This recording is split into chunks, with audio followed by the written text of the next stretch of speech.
The Boat That Broke the HOA by A.J. Mitchell. They thought they could control everything.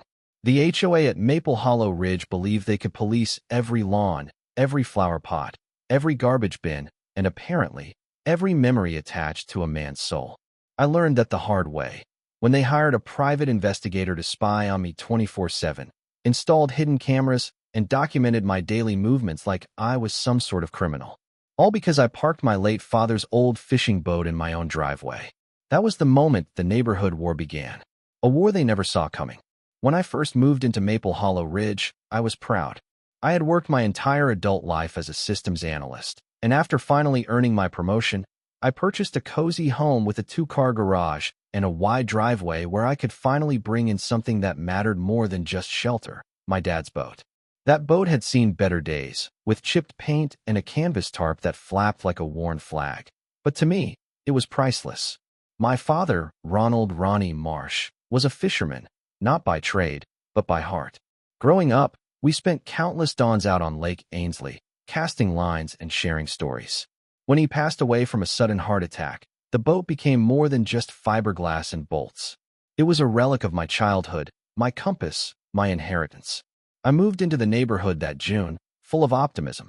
That optimism lasted approximately 3 days. It started with a knock. Not the friendly kind. The kind that reverberates with a rhythm of authority. I opened the door to find a stern woman dressed in a snow-white pantsuit, flanked by 2 clipboard-carrying board members who looked like they hadn't smiled since 1997. "Mr. Marsh," she said, though she didn't wait for a response. "I'm Leslie Granger. I'm the president of the Maple Hollow Ridge Homeowners Association. We need to talk about that." She pointed toward my driveway like it contained a dead body instead of a weathered fishing boat. "That," she repeated, "is a violation of the aesthetics clause." I raised an eyebrow. The aesthetics clause? She handed me a neon-highlighted packet of the HOA bylaws. It was thicker than a phone book and twice as dry. "This neighborhood upholds a very specific standard. This isn't a rural boatyard. It's Maple Hollow Ridge. You have 48 hours to remove it or face escalating fines." I stood there, the packet heavy in my hand, her perfume lingering like arrogance in the air. She and her minions turned and left without waiting for a response. I spent that night poring over the documents. No clause specifically mentioned boats. There were vague lines about visual harmony and neighborhood cohesion, but nothing outlawing personal watercraft in driveways. Still, the next morning, a warning was taped to my mailbox. This time with photographs, taken from angles that could only be captured from inside my property line. That crossed a line. My father used to say, "You don't fight every battle, but when it's about principle, you don't retreat." That boat wasn't just sentimental junk. It was a promise I made to restore it in his honor. I wasn't about to let a woman obsessed with cookie-cutter perfection bulldoze that promise. And so began Operation Ugly Boat. First, I called Caleb, an old college friend who ran a local vinyl printing shop. "I want to wrap the entire boat in something that'll shut them up." "Wrap it in what?" he asked. "In their own rules," I said. "Every word of the HOA bylaws. Make it art." He laughed. "That's either brilliant or insane. I'm in." While Caleb worked on the wrap, I met Daria, my neighbor 2 doors down. She was an attorney who once sued her HOA and won. Leslie wasn't just obsessed with rules, Daria told me. She was on a power trip. Her husband had left her for his personal trainer 3 years earlier, and she had since turned the HOA into her little fiefdom. Most residents were too intimidated or indifferent to push back. That changed when she went after my boat. Within 2 weeks, I'd received escalating threats, notices with bogus fine amounts, and even a notice declaring my home under compliance review. Then came the surveillance. A suspicious black SUV parked across from my house at odd hours. I installed my own cameras and discovered they were tailing me. I was being tracked. My routines, visitors, even the groceries I bought.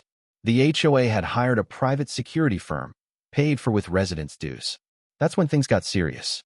We discovered that Leslie had used HOA funds for personal expenses, spa days, trips, even a landscaping retreat to Tuscany. With Daria's legal insight and a tip from an anonymous board member, we compiled documents, minutes, and emails showing misappropriation of funds. But we needed one more thing: spectacle.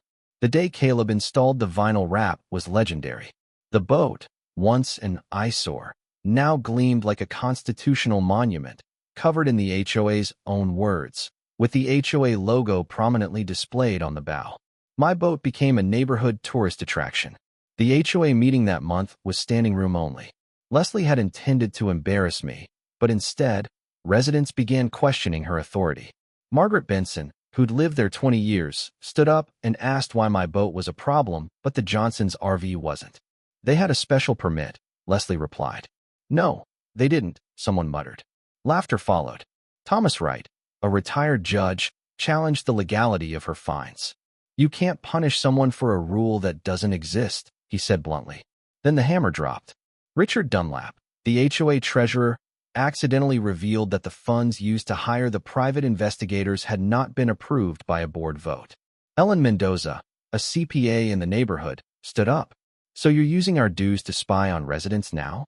Leslie tried to regain control, but the room was against her. That evening, a vote of no confidence was demanded.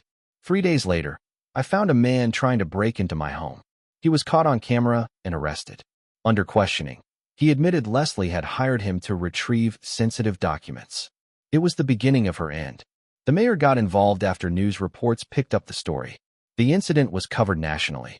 The boat that broke the HOA was trending online. I became the reluctant face of suburban rebellion. Then came the real twist. One early morning, I received a message. Meet me at the marina at dawn. Come alone. It was Brenda, Leslie's estranged daughter. She had watched the drama unfold quietly until she saw her mother siphon over $40,000 in HOA funds to cover her nephew's college tuition. I can't stay silent anymore, she said, handing me a USB drive filled with incriminating emails, wire transfers, and one damning recording. Leslie bragging about using HOA money as her personal war chest. The next board meeting was a spectacle. Daria presented the financial findings. Brenda's evidence was shared with the full board. Leslie's face went pale as the room voted to strip her of her position, pending a formal criminal investigation. The final vote wasn't even close. Maple Hollow Ridge was changed forever. A new HOA charter was written, with transparent guidelines, limited board terms, and checks against unilateral action. We even wrote into the new bylaws. Any modifications to rule enforcement shall be approved by a community majority vote. Today, the boat still sits proudly in my driveway, partially restored, with a small section of the bylaw wrap preserved near the bow. A reminder that principles matter, that even in the most manicured communities, rebellion has its place. And sometimes it floats.